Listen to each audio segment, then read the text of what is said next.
नमस्कार साथियों, आपका हमारे YouTube चैनल जुगल टेक्निकल में हार्दिक स्वागत है। मैं जुगल राठौर। दोस्तों, इस वीडियो में हम बात करेंगे ऑटो सैलरी प्रोसेस के बारे में। ऑटो सैलरी प्रोसेस जो आपको पता है कि जुलाई माह से लागू हो चुका है और सभी के वेतन बिल जो है यहाँ पर ऑटो सैलरी प्रोसेस से बनते हैं।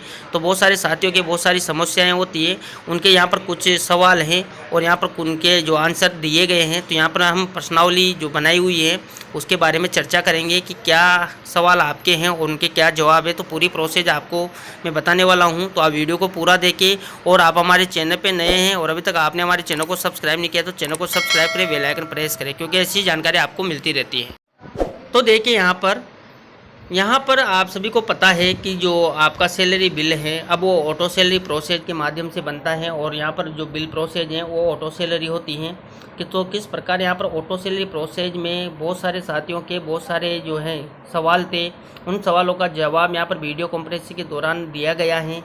क्या क्या सवाल है और क्या क्या उनके आंसर हैं, तो यहाँ पर देख सकते हैं आप। पहला सवाल यहाँ पर दे रखा है कि किस डीडीओ के कितने बिल कोषालय में टोकन होने बाकी हैं, अर्थात डीडीओ के स्तर पर बिलों की क्या स्थिति है। इस हेतु क्या नया विकल्प कोषालय स्तर पर दिया गया है।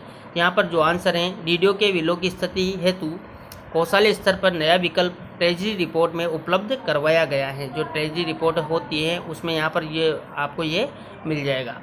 इसके बाद यहाँ पर दूसरा क्वेश्चन है, यदि डीडीओ का स्थानांतरण या अन्य किसी कारण से डीडीओ का पद रिक्त हो जाता है तो उस डीडीओ के अधीन कार्यरत कार्मिकों का उस महीने का वेतन बिल किस प्रकार प्रोसेस होगा।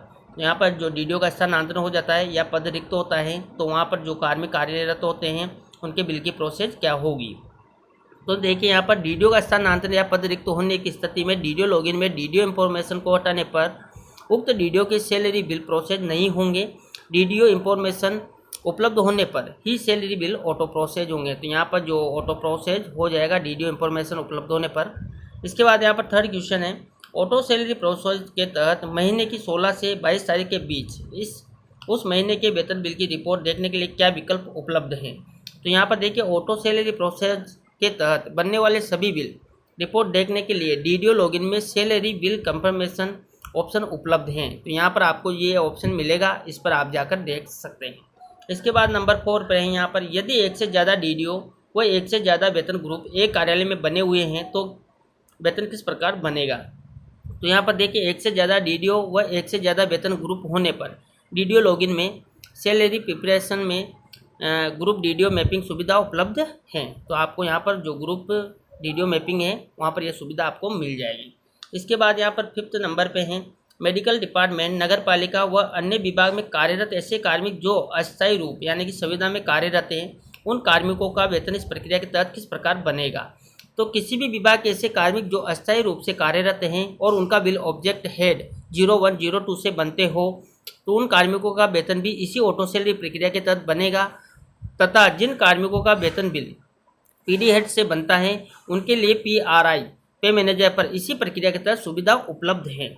इसके बाद यहाँ पर देखिए नंबर 6 पर है, क्या डीडीओ को किसी वेतन ग्रुप में शामिल समस्त कार्मिकों का वेतन एक साथ रोकने यानी कि स्टॉप करने का विकल्प दिया गया है। तो यहाँ पर देखिए डीडीओ लॉगिन में समस्त कार्मिकों का वेतन या पूरे वेतन ग्रुप को एक साथ रोकने के लिए डीडीओ लॉगिन में सैलरी प्रिपरेशन में ग्रुप पेमेंट स्टॉप में सुविधा उपलब्ध है। तो यहाँ पर देखिए जो कार्मिक का वेतन रोकना है या पूरे ग्रुप का वेतन रोकना है तो उसके लिए भी यहाँ पर पेमेंट स्टॉप में सुविधा दी गई है। ओटीपी दर्ज किए जाने की समय सीमा कितनी होती है। तो यहाँ पर ओटीपी समय सीमा है 2 मिनट से बढ़ाकर जो है 5 मिनट कर दी गई है। क्या सब डीडीओ स्तर पर वेतन को राज्य निधि और केंद्रीय निधि में राज्य विभाजन की सुविधा उपलब्ध है। तो यहाँ पर आप देख सकते हैं वेतन को राज्य निधि व केंद्रीय निधि में राशि विभाजन की सुविधा डीडीओ स्तर पर दी गई है। सब डीडीओ स्तर पर वर्तमान में यह सुविधा उपलब्ध नहीं है। तो यहाँ पर डीडीओ लेवल पर ही यह जो राज्य निधि और केंद्रीय निधि जो बजट होता है उसका विभाजन आप कर सकते हैं। सब डीडीओ पर इसका जो है सुविधा उपलब्ध नहीं है। इसके बाद यहाँ पर 9 नंबर पर है, क्या ओटीपी आधारित वेतन बिल अपडेट करने की सुविधा सब डीडीओ स्तर पर भी दी गई है। तो यहाँ पर देखिए ओटीपी आधारित वेतन बिल अपडेट करने की सुविधा सब डीडीओ स्तर पर भी उपलब्ध है। क्या डीडीओ के मोबाइल नंबर अपडेट कराने की सुविधा उपलब्ध है। तो डीडीओ के मोबाइल नंबर अपडेट करने की सुविधा डीडीओ लॉगिन के डीडीओ इंफॉर्मेशन में उपलब्ध है। कार्मिक के मोबाइल नंबर को अपडेट कराने की सुविधा क्या डीडीओ स्तर पर उपलब्ध है। तो यहाँ पर देख सकते हैं आप, कार्मिक अपने पुराने मोबाइल नंबर अपडेट करने के लिए या पुराने नंबर हटाने के लिए पे मैनेजर पर उपलब्ध फॉरगेट पासवर्ड, जो फॉरगेट पासवर्ड वाला ऑप्शन आता है फॉर एम्प्लॉय ऑप्शन में मोबाइल चेंज रिक्वेस्ट से अपने संबंधित डीडीओ को रिक्वेस्ट जनरेट करके भेजना होगा। संबंधित डीडीओ के ऑप्शन में जो लॉगिन में मास्टर मेन्यू है उसमें पासवर्ड चेंज रिक्वेस्ट ऑप्शन में कार्मिक के रिक्वेस्ट को अप्रूव और रिजेक्ट करने की सुविधा उपलब्ध है। अप्रूव करने पर संबंधित कार्मिक के मोबाइल नंबर मास्टर डेटा से डिलीट हो जाएगा। साथ ही कार्मिक का पासवर्ड भी डिफ़ॉल्ट पासवर्ड जो बैंक अकाउंट के अंतिम 4 अंक हैं हो जाएंगे। यहाँ पर यह ध्यान दें, आपकी जो पासवर्ड रीसेट होने के बाद आपके जो बैंक अकाउंट के अंतिम 4 अंक हैं वही आपके पासवर्ड होंगे।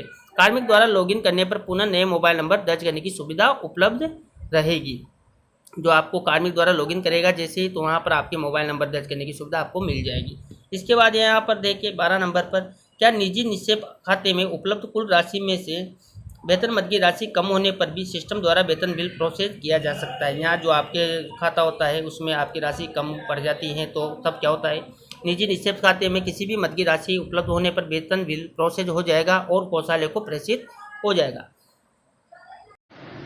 इसके बाद आप यहाँ पर देख सकते हैं how to process previous month salary, जो प्रीवियस मंथ की सैलरी है उसकी प्रोसेस क्या है। तो देखिए यहाँ पर other salary request option available in salary preparation menu, add DDO login, select month, year, employee name, number of days और upload related documents, then enter request after auto process bill will display in salary bill confirmation option. तो यहाँ पर जो salary bill confirmation option है ये इस process से आप उसको जो है सैलरी जो प्रीवियस मंथ की सैलरी उसका प्रोसेस कर सकते हैं।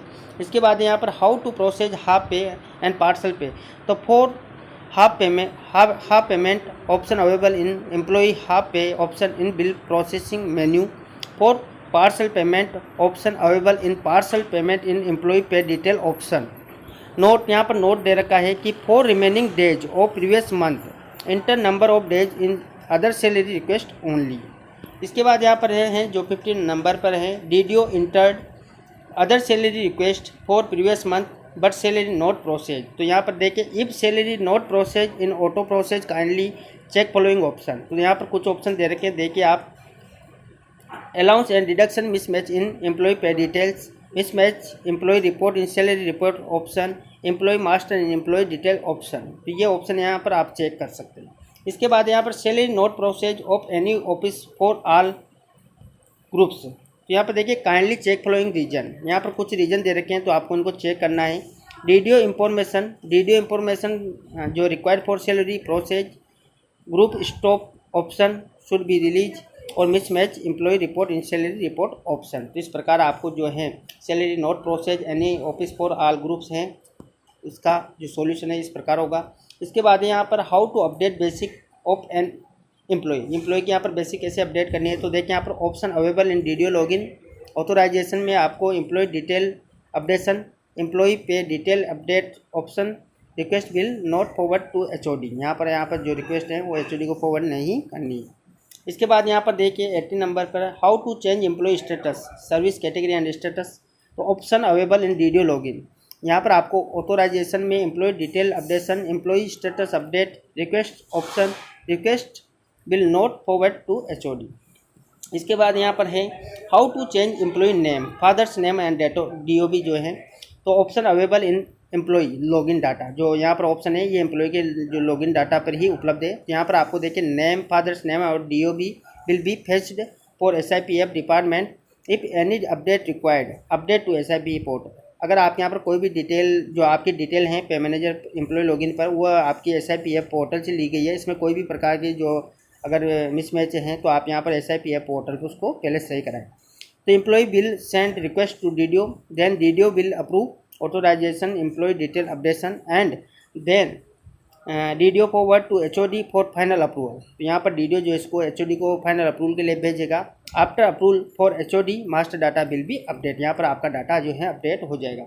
इसके बाद यहाँ पर increment note update at DDO level, यहाँ पर जो डीडीओ लेवल पर इंक्रीमेंट नोट अपडेट आ रहा है तो देखिए यहाँ पर please check employee pay details, service category, date of joining, date of regular service and date of increment, इन सब चीज़ों को यहाँ पर चेक करना है। इसके बाद यहाँ पर इंक्रीमेंट डेट है जो इंक्रीमेंट है वो चेंज हो जाएगा। इसके बाद यहाँ पर 21 नंबर पे salary bill is reverted, with objection by treasury, how to remove objection by DDO. यहाँ पर देखिए first DDO would use revert will option, then clear objection using view will objection status option, will be auto process again and so in salary bill confirmation, then enter OTP to forward to treasury। यहाँ पर आपको OTP मिलेगी, treasury को forward करना है। इसके बाद यहाँ पर देखिए loan detail not show in report, यहाँ पर कुछ लोन डिटेल हैं वो शो नहीं हो रही है। तो देखिए यहाँ पर update last payment month and premium amount in loan master delete and enter again, ठीक है। इसके बाद यहाँ पर how to add nominee bank account number, अब यहाँ पर मैं जो नॉमिनी है उसका बैंक अकाउंट नंबर ऐड करने हैं। तो देखिए यहाँ पर treasuries have facility to add और update nominee bank account number. इसके बाद यहाँ पर SI loan deduction not show in employee pay detail, SI जो लोन डिडक्शन है वो एम्प्लॉई पे डिटेल में शो नहीं हो रही है। तो देखिए please use master deduction master loan details option, select deduction name and fill all details. इसके बाद यहाँ पर DDO information option not show in PRI pay manager, जो डीडीओ इंफॉर्मेशन ऑप्शन है वहाँ पर जो पीआरआई पे मैनेजर हैं वहाँ पर शो नहीं हो रही। तो देखिए यहाँ पर DDO information option available at pay manager for PRI users also. इसके बाद यहाँ पर लास्ट है एम्प्लॉय। इसके बाद आप यहाँ पर देखिए 26 नंबर पर employee transfer wrong office ID, जो एम्प्लॉय की जो ऑफिस आईडी है वो गलत ट्रांसफ़र हो चुके हैं। तो यहाँ पर देखिए use rectify wrong transfer option in master menu to cancel transfer, तो यहाँ से आप इस प्रकार इसको कैंसिल कर सकते हैं। तो ये थी यहाँ पर ऑटो सैलरी प्रोसेस को लेकर कुछ सवाल थे, उनके जवाब यहाँ पर जो है ट्रेजरी ऑफिस के द्वारा जो दिए गए हैं। इन सभी समस्याओं का समाधान आप इस तरीके से कर सकते हैं, उसकी पूरी जानकारी मैंने आपको देने का प्रयास किया।